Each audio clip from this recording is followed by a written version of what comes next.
Good morning, sir. I am Nika Ashley Estrada. I am Christine Bea Elvin. Today, we will show you the checkout procedure in a hotel.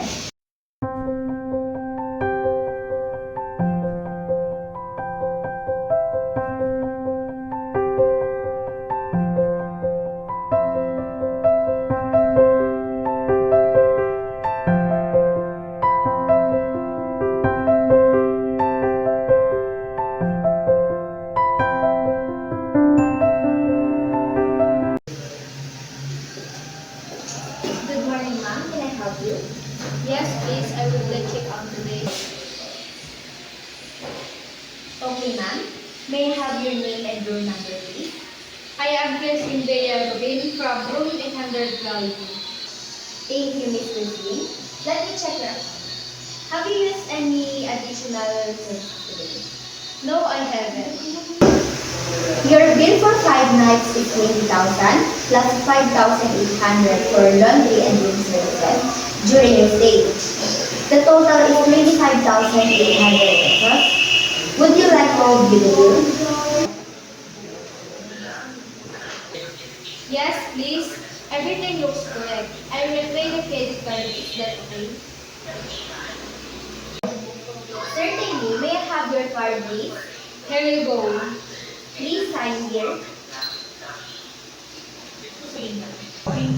Okay.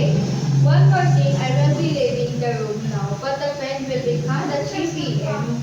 Kindly wait in the lobby. No problem at all, ma'am.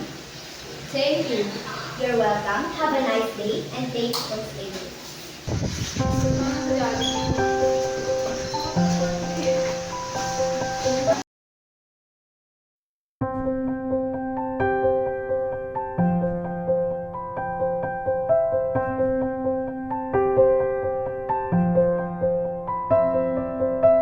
Good morning, ma'am. How can I help you? Yes, please. I would like to check out today. Okay, ma'am. May I have your name and number, please? I am Nika Estrada from 81. Thank you, Miss Lita. Let me check your account. Have you used any additional service today? No, I haven't. Your bill for 5 nights is 20,000 plus 5,800 for laundry and room service during your stay. The total is 28,800 pesos. Would you like to review the bill? Yes, please. Everything looks correct. I will pay by credit card. Is that okay? Certainly. May I have your card, please? Here you go. Please sign here.